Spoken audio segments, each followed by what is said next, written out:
To God be the glory! Samantalang umaga po sa ating lahat. Ako po si Mary Grace Villanueva. May kasabihan po tayo. Huwag kang mainggit sa success ng iba. Gawin mo siyang inspirasyon para mangyari sa iyo ang nangyari sa kanya. Representing MBGN 84 from Brooklyn!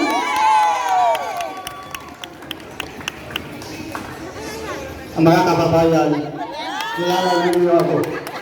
Asahan mo ninyo, sinumerelit hindi po. Kakamali lang kayo. Ako po, si Remy Ibanez. Sa Blue Team.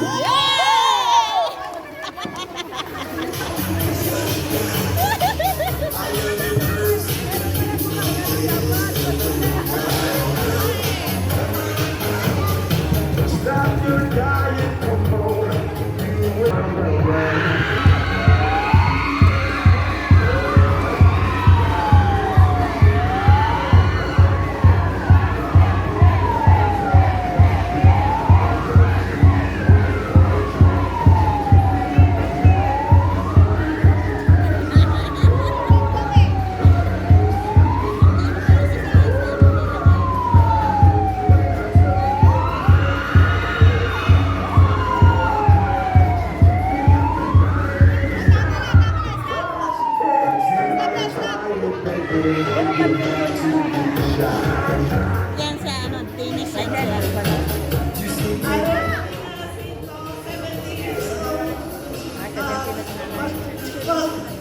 Pastoral Coordinator ng San Isidro Labrador representing the Red Team.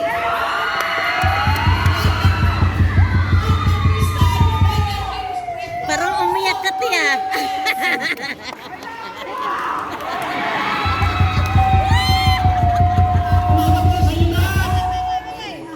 Si Dama Samante ang nagsasabi, kung ikaw ay laging magpakumbaba, ang pagpapala ng Diyos ay laging nasa iyo.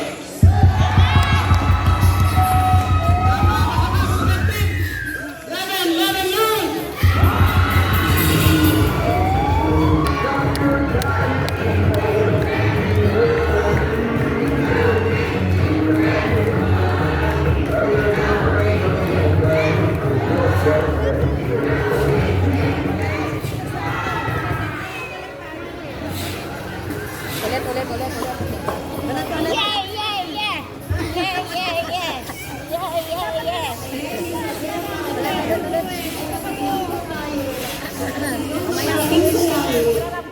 Sa Diyos kayo kumapit. Representing El Shaddai, Green Team.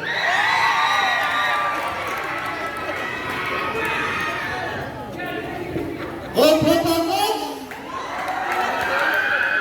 Alala, dito ako Martin, ha? Kapag tumayo ng dating, may kagabihan tayo, aanin mo ang ganung bahay. Mga taga-tagal may kwago.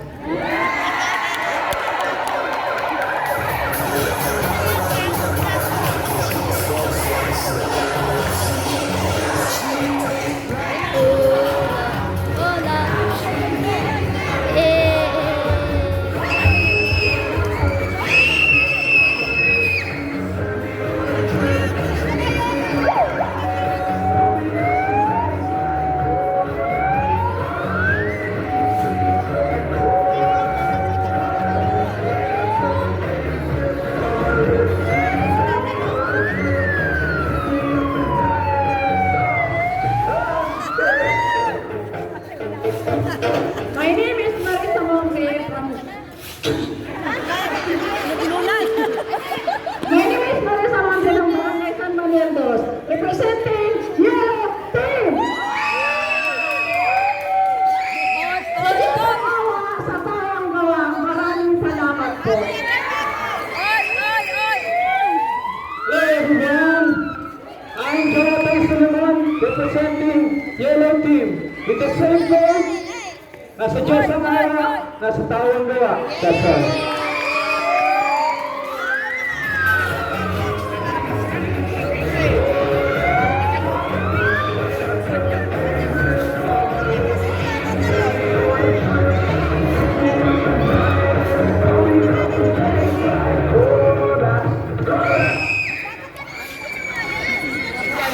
Yan. Once again, our escort and musicians of our Sports Fest 2024. Ayan. Yes. So, ganito ang gagawin? Oo. Okay, may I call on Miss Grace Villanueva for her question and answer.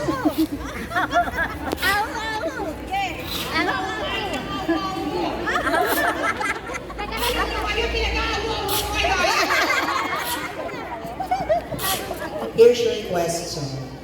Bilang isang lingkod ng simbahan, sa iyong palagay, paano dapat natin i-handle ang kultura ng chismis at siraan? Ulitin natin. Ganda ng question. Makinig kayo sa sagot niya. Bilang isang lingkod ng simbahan, sa iyong palagay, paano dapat natin i-handle ang kultura ng chismis at siraan? Para po sa akin, bilang isang lingkod ng simbahan, manatili po lagi sa atin ang kababaang loob. Kasi kapag may kababaang loob po tayo, kahit anong chismis o paninira ang marinig mo, alam natin na si Lord ay laging nasa atin. Kaya dapat laging maghari sa atin ang kababaang loob. Sa kababaang loob, doon natin makakamit ang totoong pagiging lingkod dahil ang ating Panginoong Diyos hanggang sa huli, kababaang loob at pagpaparaya pa rin sa sarili ang binigay niya. Kaya dapat yan ang ating tularan, ang laging maging mapagkumbaba. Salamat po.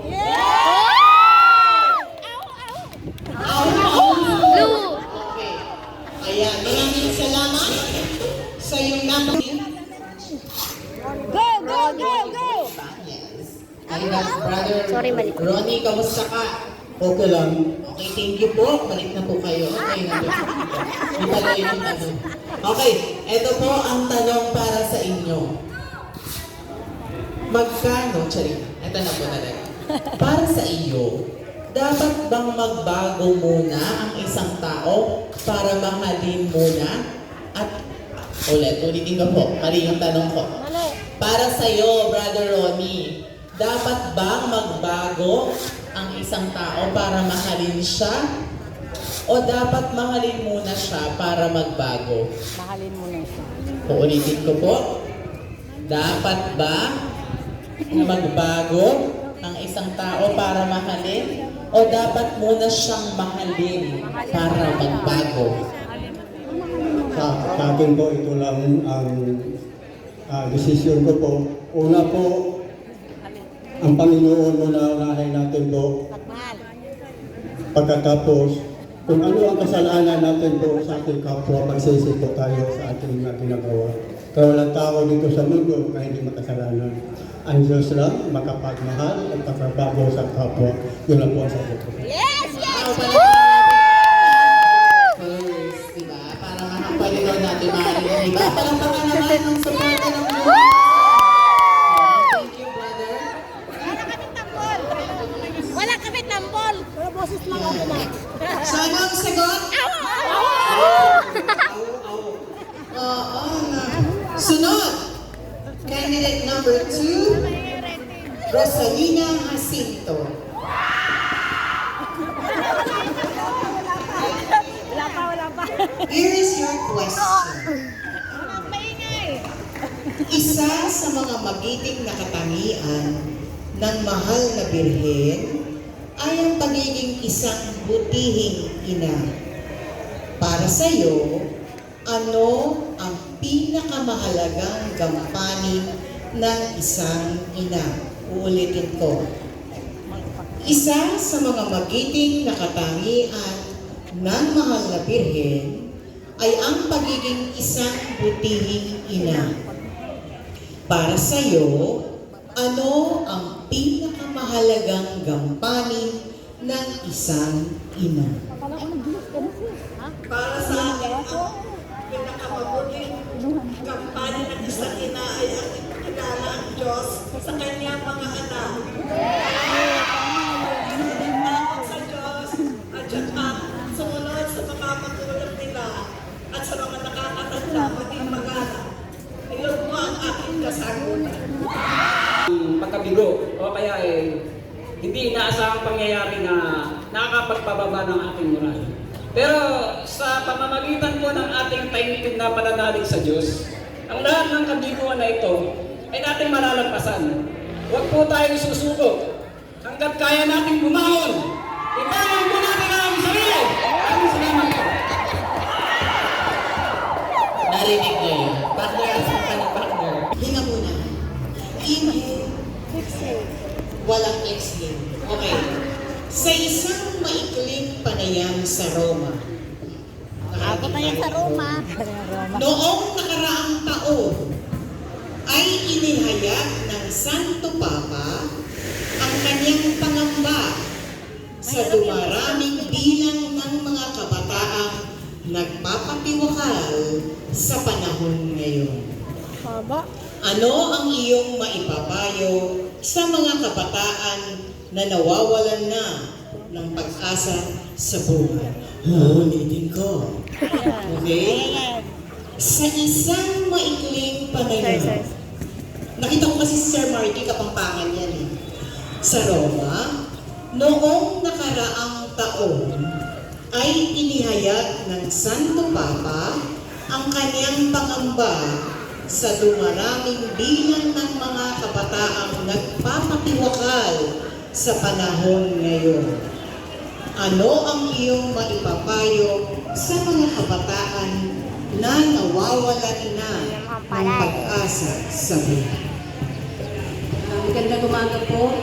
Unang-una ko pong gagawin ay aakayin ko po sila sa mga gawain ng Panginoon. Aakayin ko po sila na magsimba po sila palagi para po yung isipan po nila ay matuon doon sa ating Panginoon. Para po hindi po sila makapag-isip na magbisyo kasi po ang bisyo ay yun ang paraan nila para sila ay magpakamatay. Sana po Lord God ay tulungan sila na baguhin ang kanilang mga pag-uugali. Kaya po, ang magagawa lang po natin ng mga naglilingkod sa simbahan ay akayin po sila sa kanilang pagsisimba, sa mga gawain dito, kung ano man pong mga ministry. Yan po ang aking masasabi lang po. Salamat po. Anong sagot? Magkasundo kayo. Ano ang sagot? Ibalik naman ang sigawan para kay Sir Gil Tenorio. Kung ang PBA may LA Tenorio, ang OMPH may Gil Tenorio. Tama po ba, sir? Tama. Tama. At dahil dyan, ito po ang inyong katanungan, Sir Gil. Ready na po ba kayo? Ano ang nakasulat sa John 3:16? Charing lang, hindi po yun yung tanong. Ito po ang tanong natin. Kinabahan daw siya, parang naihi. Sabi, ayon sa sulat ni San Pablo, ito totoo na po ito ha. Ayon sa sulat ni San Pablo sa mga taga-Korinto, mayroong tatlong bagay na nananatili. Pananampalataya, pag-asa, at pag-ibig. Subalit pag-ibig ang pinakadakila. Sa iyong palagay, bakit? Uulitin ko po yung tanong. Ayon sa sulat ni San Pablo sa mga taga-Korinto, mayroon daw tatlong bagay na nananatili, kumbaga dito sa mundo. Ano-ano yun? Pananampalataya, pag-asa at pag-ibig. Subalit yung pag-ibig daw po ang pinakadakila. Sa tingin niyo po, bakit pag-ibig ang pinakadakila? No. Ang masasagot ko na kaibigan ay humakot ng salita ng Diyos. Saka tayo, kung pag-ibig, kailangan natin ng pag-ibig sa puso natin. Lalo-lalo na higit sa Panginoon. At sa ating mga kapwa, at yung mga naglilingkod. yan ang dapat natin ibahagi sa ating mga anak, ating mga tropa, mga kaibigan. Wala na po. Yun po lang talaga masasabi ko. Salamat po. Salamat po, Sir Hill Canoria. Anong sagot? Anong sagot? Pag-ibig. Ayun yung tanong. So, pag-ibig din ang sagot. Sabi nga sa kanta, love is the answer. Hindi nila alam. Love is blind yun. Kala ko, love is blind. Okay. Nasa yung kopya. May we call on candidate number 4 from the yellow team, Miss Marie Samonte.